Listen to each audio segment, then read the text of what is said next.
Assalamualaikum warahmatullahi wabarakatuh. Kita dari kelompok 6 Ilmu Perundang-undangan yang akan membahas materi tentang Prolegnas. Sebelumnya, perkenalkan nama saya Lintang Najwa Nabila. Nama saya Trenggina Samisa Bajuri Harun. Nama saya Nabila Azalfia. Dan nama saya Nurayudiyah Hasanah. Kita dari kelas 24B.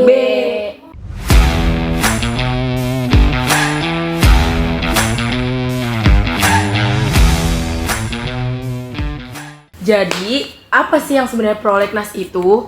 Singkatnya, prolegnas adalah daftar UU rancangan undang-undang yang disusun dan disepakati oleh DPR dan pemerintah untuk dibahas dalam jangka waktu tertentu. Ini bukan secara daftar biasa, tapi itu hasil perencanaan hukum nasional yang melibatkan beberapa pihak-pihak gitu loh guys. Dan sebenarnya itu mulai dari pemerintah, DPR, dan masyarakat sipil gitu. Dan Ya bener banget. Nah, kita biar lebih paham, kita perlu tahu dulu kenapa prolegnas ini penting. Dulu di era Orde Baru, pembentukan undang-undang itu di top down banget. Lebih didominasi presiden. Tapi sejak reformasi, kita masuk ke era yang lebih demokratis. Pasal 20 UUD 1945 hasil amandemen ngasih kewenangan lebih ke DPR buat bikin undang-undang. Dari situ lahirlah prolegnas sebagai alat kontrol, tujuannya sebagai proses legislasi itu terencana, terbuka, dan sesuai kebutuhan masyarakat. Tapi tentu aja dalam pelaksanaannya prolegnas ini nggak lepas dari tantangan dan kendala. Nah, masuk ke tantangan nih. Tantangan utama dalam implementasi prolegnas tersebut kita bagi jadi 4 bagian besar, yaitu kelembagaan, birokrasi, politik, sumber daya, dan partisipasi publik. Yang pertama, dari sisi kelembagaan dan birokrasi, banyak lembaga yang punya kapasitas terbatas baik dari sisi teknis maupun SDM untuk menyusun dan menjalankan undang-undang secara aktif. Ditambah lagi, birokrasi yang rumit bikin prosesnya lambat.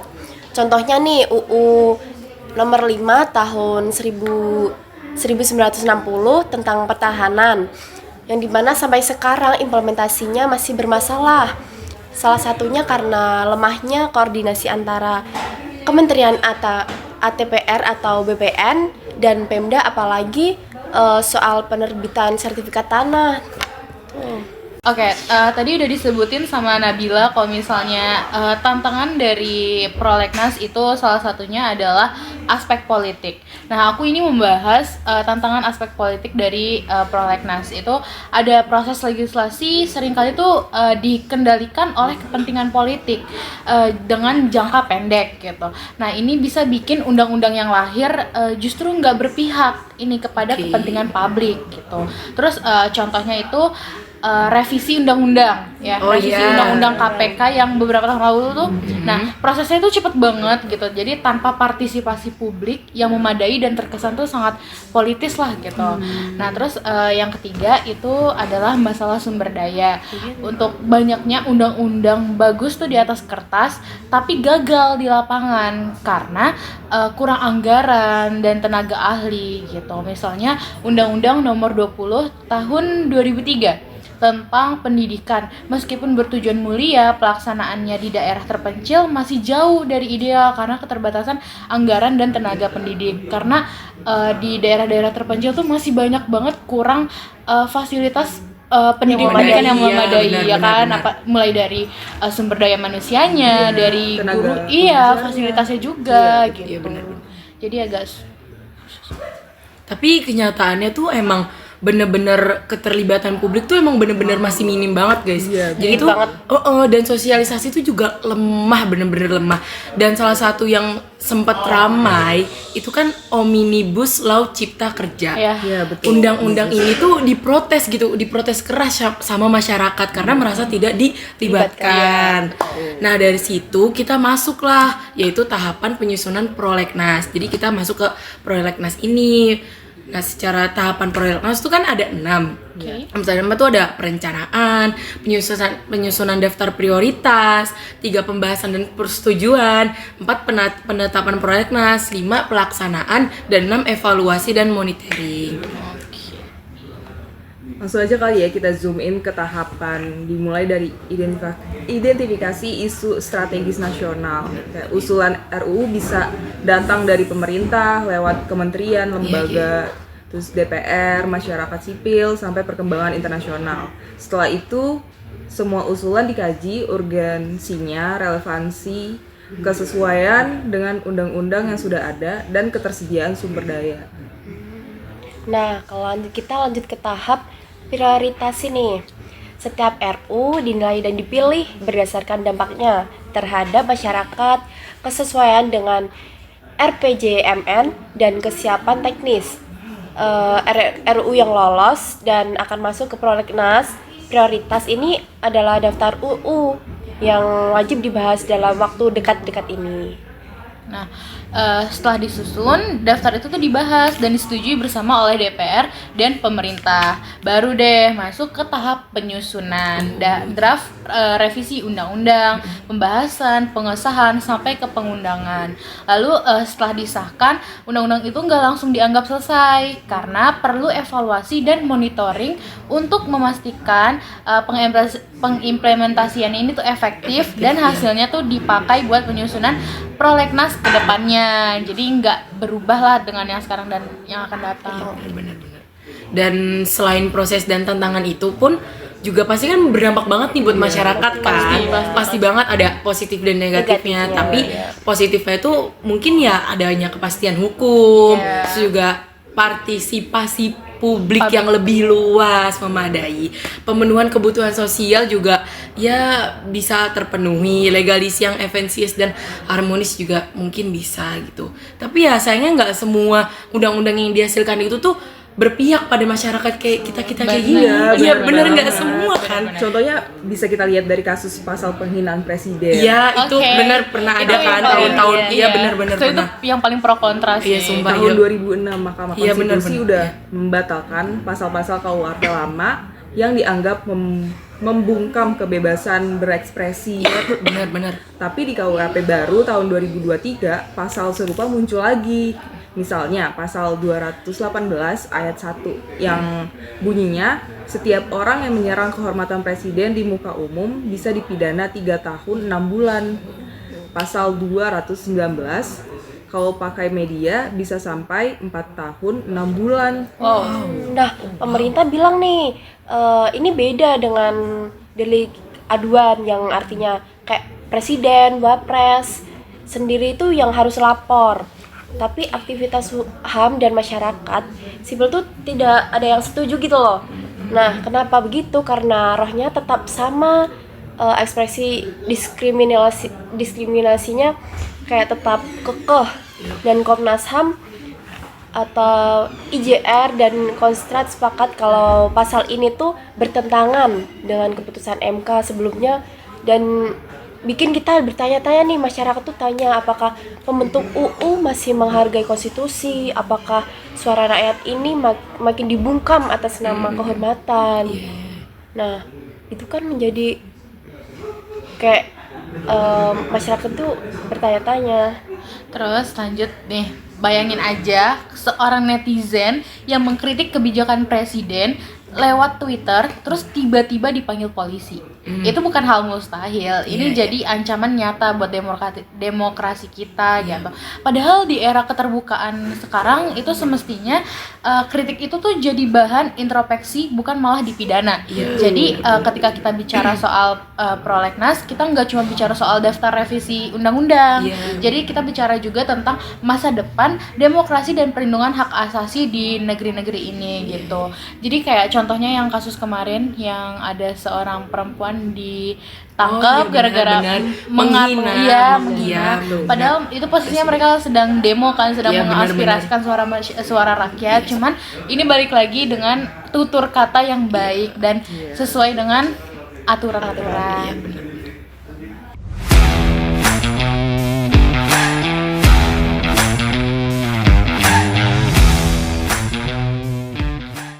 Nah, kita tadi kan udah bahas prolegnas dari awal, dari tantangan sampai contoh-contohnya.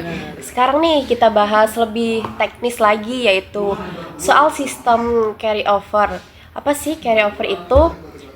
Sederhananya nih adalah mekanisme di mana RUU yang belum diselesaikan dibahas ini dalam satu periode DPR bisa dibawa ke periode berikutnya tanpa harus mulai dari nol.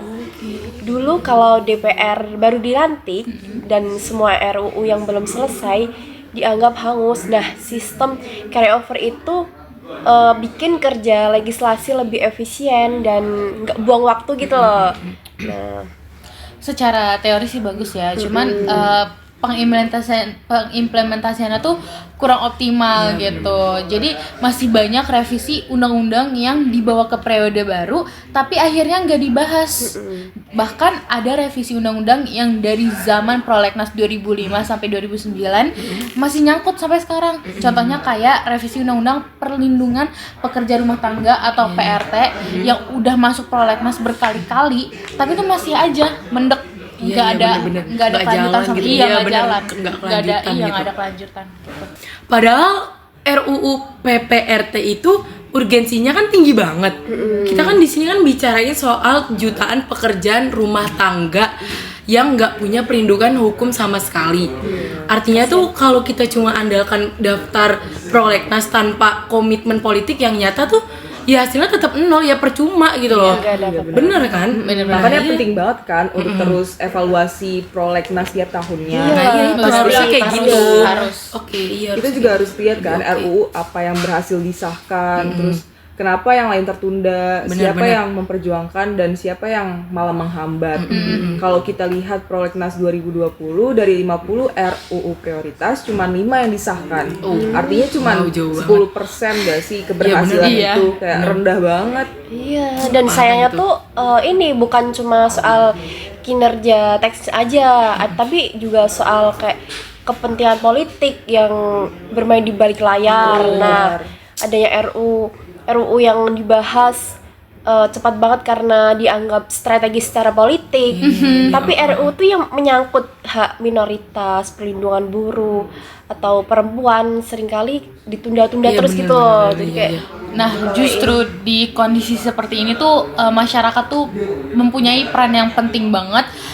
Jadi sebagai warga negara yang bisa dan harus ikut mengawasi prolegnas, kita tuh bisa melewati dengan cara public hearing atau rapat dengar pendapat, lalu ada konsultasi publik, terus ada petisi online. Apalagi zaman sekarang kan modern banget kan, kayak no viral no justice. Jadi dengan viral tuh kita kayak bisa ini banget kan. Terus ada kampanye di sosial media, karena suara publik itu tuh penting banget untuk menekan DPR dan para pemerintah. Dan benar, tapi jangan lupa nih, hukum itu kan cuma bukan urusan akademisi atau pejabat, iya kan? Hukum itu kan menyentuh kehidupan kita sehari-hari. Yang paling gampang deh, mau naik ojek online, ada UU transportasi. Terus mau kerja pasti kan ada UU ketenagakerjaan. Nah, itu. Mau belajar pun ada UU pendidikan. Jadi kayak kalau undang-undang ngaco pun kita yang kena dampaknya pastinya. Iya, itu semua pasti itu semua tuh bakal ada punya aturan masing-masing. Ya kan? Iya, makanya kita harus melek legislasi. Nah, gitu. Iya.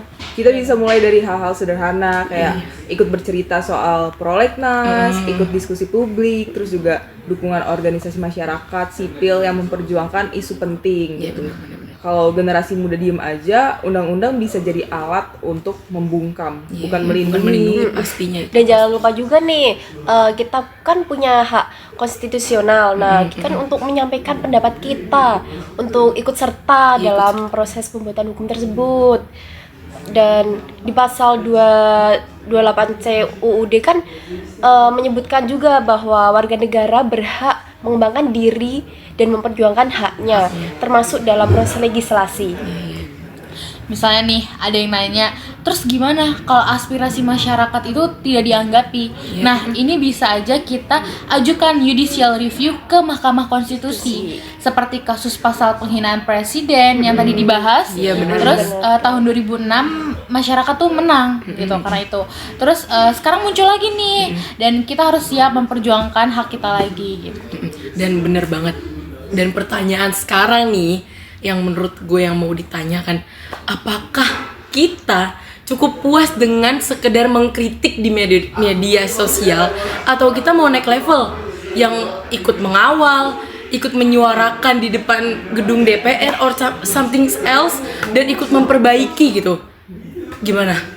Apakah DPR kita benar-benar mewakili aspirasi rakyat ya itu benar. dalam Itu legislasi, atau mereka hanya sibuk mengesahkan undang-undang yang melayani kepentingan Benar banget. elit gitu? Iya benar. Ya kalau kita semua diam nih, jangan kaget kalau besok tiba-tiba muncul undang-undang yang melanggar hak kita.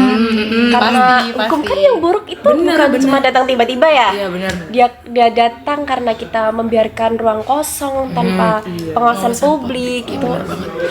Yang terakhir itu lagi-lagi kita harus melihat dari prolegnas yang bukan cuma sekedar daftar formal, tapi juga sebagai indikator demokrasi.